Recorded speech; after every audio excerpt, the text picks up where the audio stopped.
Hey, what's happening, guys? Luke here, and this is a new series we've been developing for a while, one that we like to call the HN Cut. What exactly is it? Well, it's a bit hard to put into words. Essentially, you guys know those DC screenplays Josh had drawn up way back in the beginning of the channel? It's a little bit like that, where essentially we take a movie that's come out recently, and we provide an alternate take on how it could have been done, how it probably should have been done, or maybe in some cases, how it would have been done. Today we're tackling Justice League, but if you guys like this series enough, the power could potentially be in your hands as to what other movies we cover. So if you have any ideas, drop them down in the comments. And you know what, maybe even give us a hashtag HNCut just to make it stand out. Also, and this is a bit of a surprise on Josh's part, but if this video takes off with everybody, Josh will release the rest of the DC Cinematic Universe screenplays during the week of Christmas. So, if that excites you, be sure to stick with the HN Cut all throughout December. Well, now that that's all done, here's Justice League, the HN Cut. Thousands of years ago, the armies of Apocalypse, led by Steppenwolf, battle the combined armies of mankind with the help of the Old Gods and Green Lanterns. The Old Gods are a group composed of the Olympian gods, multiple other pantheons, and the Wizard of Shazam. Steppenwolf is using the Mother Boxes to help fight the various gods that gang up on him. They battle Steppenwolf with Zeus delivering a defeating blow that makes Steppenwolf retreat without the Mother Boxes. Afterwards, we see the victors discuss plans in the situation of another invasion, agreeing to separate the boxes as together they're too powerful, and they can't risk Steppenwolf easily getting all three if he returns. The victors then take the following actions. Zeus splits part of man to make the Amazons, blessing them with enhanced physical abilities such as longevity, strength, and speed. They get a Mother Box to protect. Poseidon splits part of man to make the Atlanteans, blessing them with an enhanced biology that allows them to live in the oceans. This can help explain their similar appearances to people as well. They too get a Mother Box to protect. The Wizard of Shazam makes a pact with the Old Gods to have a portion of their power to give to a human champion. This champion is charged with protecting the last Mother Box. The Green Lanterns agree to send officers if another invasion occurs, but hesitate to assign one to the sector currently as the Corps is still young at this point, and Earth doesn't have any threats needing the Green Lantern Corps' attentions, as opposed to the rest of the universe. As the flashback ends, we transition to current day. Batman is talking to Alfred as he is silently tracking a van driving in Gotham City. He mentions Lex Luthor's files from Batman v Superman, and says he's been working on tracking the other metahumans, but some of them are harder to find than others. Batman does say, though, that he's not too worried, as they all have patterns to their appearances, which he's confident he can use to find them. The van stops in a warehouse where other people have been waiting. Batman asks Alfred to tell Commissioner Gordon to come in 10 to 15 minutes to his location before hanging up. He sees a weapons trade going down, one that he easily breaks up, but not before noticing some of the thugs have a Red Hood gang tattoo, which piques Batman's interest. Gordon arrives and Batman tells Gordon about the Red Hood gang tattoos, mentioning that it's possible a new Red Hood gang has emerged in Gotham. Batman then disappears as Gordon talks, as we see him drive off into the night. More police sirens are heard coming to the scene of the crime. We then transition to a crime scene in Central City, one that Barry Allen is analyzing. Barry tries getting a sample from someone to test, but the person is being a bit of an asshole. After a while, Barry gives up reasoning with the person and distracts them while using his super speed to quickly take the sample. He then leaves the crime scene while he starts calling Iris. Making a transition over to London, we essentially repeat the same scene with Wonder Woman from Justice League. She then gets a call from Bruce asking for her help with recruiting and asks her to meet with Arthur Curry while he meets with Barry Allen. Diana agrees to Bruce's suggestion as we then transition to Silas Stone working in his lab. He has documents and things on his whiteboard indicating research regarding the Mother Boxes. After he finishes up with work, he leaves his lab, but out of the shadows, a parademon captures him. We go to Lois Lane at the Daily Planet talking to Martha Kent, as Lois is writing up a piece on why the world needs Superman. She says this is almost therapeutic for her since the death of Clark. They briefly talk about how the bank took the Kent farm before Perry White interrupts them, asking Lois to take a story about various missing scientists, as Silas was the fourth reported in the past several days. Lois and Martha finish their conversation before we transition to Bruce in the Batcave going over data. He then receives a message from an unknown contact telling him that Dr. William Magnus is the next to go missing. Bruce then finds out that Dr. Magnus is in Central City, to which he decides to depart while also opening up the file on Barry Allen. We transition to a town in Iceland where Arthur Curry is having drinks with the townspeople before Diana enters the building. She asks about the man from the oceans, to which everyone plays dumb. After some pestering by Diana, Arthur Curry decides to ask why she wants to find this person. While looking at Arthur, she recognizes Atlantean features on him, specifically royal ones such as the gold highlights in his hair along with golden tinted eyes. When she calls him out on this, saying she's an Amazon, trying to relate to him somewhat, he blows her off and swims away. She gives a smirk, however, revealing that she's placed a tracker on him during their conversation.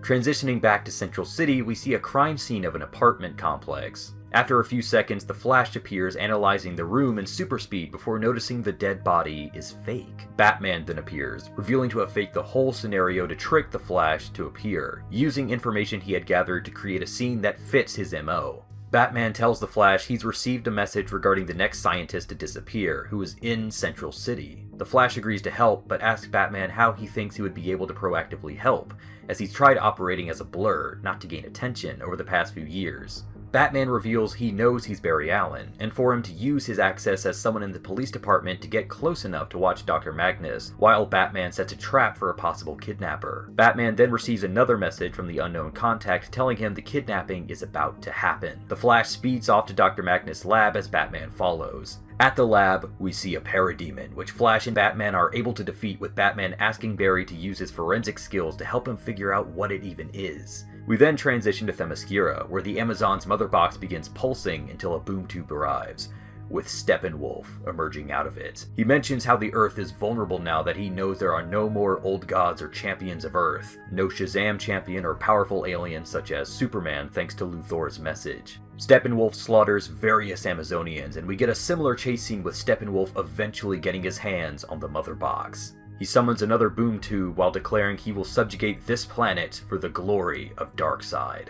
The Amazons send a signal to Diana, letting her know Steppenwolf has returned. Transitioning to Atlantis, Arthur is talking with Volko, Orm, and Mira about the surface world. While talking, they get an alert that the mother box has gone active, prompting Mira and Arthur to swim to its location. Once there, they see Steppenwolf arrives, who defeats them before taking the mother box and disappearing. Arthur then decides he needs to find Diana, since she's an Amazon and they have a mother box, as Volko gives him a brief history lesson on what the mother box is and what Steppenwolf's arrival means for the Earth. We go to Diana as she enters the Batcave, seeing Barry and Bruce examining and running tests on the parademon. She informs them about the mother box and Steppenwolf, while telling them parademons are like the worker bees for Steppenwolf, indicating a full-scale invasion from Apocalypse is coming. She tells them that they need to find a way to contact Arthur as there's a mother box in Atlantis. Batman mentions that he's been receiving an unknown communication warning him about the recent events. He says he finally has traced the source, asking Barry to head there while he and Diana head to Iceland. Barry speeds away as the Flash as Diana and Bruce get on the Batplane. At the locational source, Barry, he's changed back into his civilian clothes, gets to the residence of Silas Stone. Knocking on the door and saying he's there for CCPD, he gets no answer. He then phases through the door before speeding around the house, finding a large hooded figure in the basement interacting with various screens of data. He asks who the person is, to which we see Cyborg for the first time. He says he's Victor Stone, son of Silas Stone. Barry asks what happened to him, to which Cyborg tells him the events with his accident and the mother box being used on him. This is told with a flashback montage as he narrates. Barry says alien forces are preparing to invade, looking for the boxes, asking if Victor can help them. Victor says maybe, as he has a connection with the boxes and knows where the last one is. We transition to Bruce and Diana landing in Iceland, with Arthur there waiting with his gear and trident. Diana asks him if Steppenwolf has already taken their mother box, to which he replies yes, as Barry calls Bruce telling him about Victor. He says to meet back at the Batcave as they depart Iceland with Arthur. We transition now to Steppenwolf in Russia, as he summons parademons using a boom tube, ordering them to find the last mother box. He then goes to the captured scientists, ordering them to build a machine, which Steppenwolf hints with the mother boxes is powerful enough to begin terraforming Earth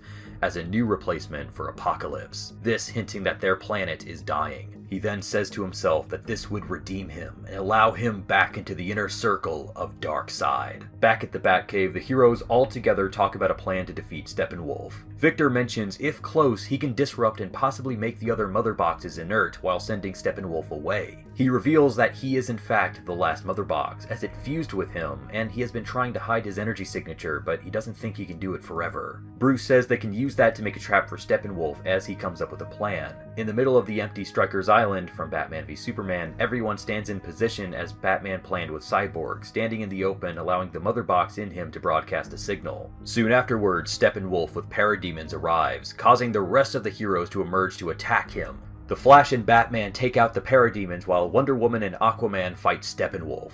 The parademons are defeated, but Steppenwolf dominates Aquaman and is able to hold his own with Wonder Woman, just slightly overpowering her. Seeing that Steppenwolf is getting the upper hand, Batman tells Victor to boom tube them back to the cave while Wonder Woman uses her explosion ability to briefly stun Steppenwolf. He vows to find them and kill them as he tries entering the boom tube but is too late. Back at the cave, Bruce says they have no means to physically defeat Steppenwolf, especially if he brings an assault force since the parademons are basically scouts according to Diana. He mentions how Superman would be a huge help. Cyborg then says they can try bringing Superman back with the mother box, similarly to how it's done in the movie. Bruce then sends a message before asking for Barry, Diana, and Arthur to prep the area for Superman's body, as he and Victor transport to an unknown location. After a while of waiting at the location, we see a car pull up with Martha Kent and Lois Lane. Bruce explains the plan to revive Superman and wants their blessing before digging up his body. Both knowing what's at stake, they agree, but they ask to be present during the resurrection.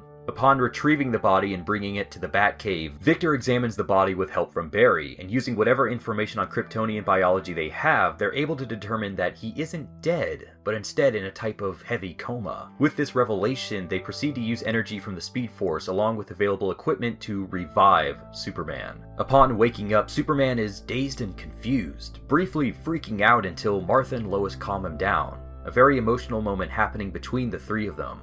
After a few minutes, Superman asks just what is going on, to which Diana catches him up, while also introducing him to Barry, Victor, and Arthur.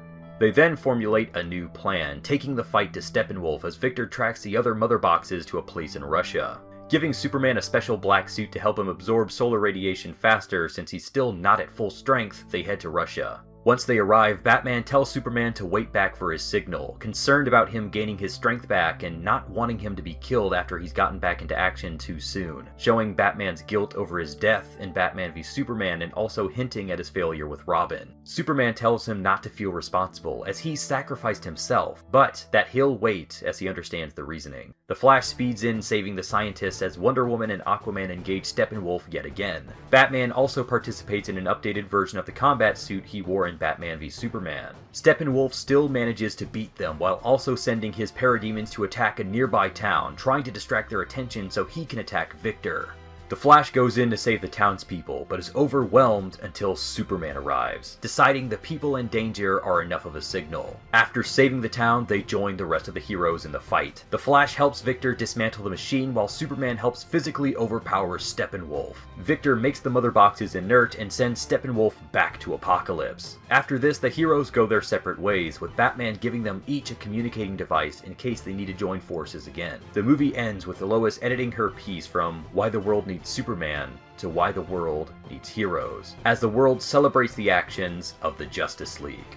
She then does a voiceover reading her piece as we get a montage of each hero, except Superman, in their respective cities and locations. After this, we see Clark telling Lois he thinks it'll be another Pulitzer winner. As we see on the TV screens, a natural disaster happening overseas. Clark then disappears, changing to Superman, calling Barry saying that he'll race him to save the people there.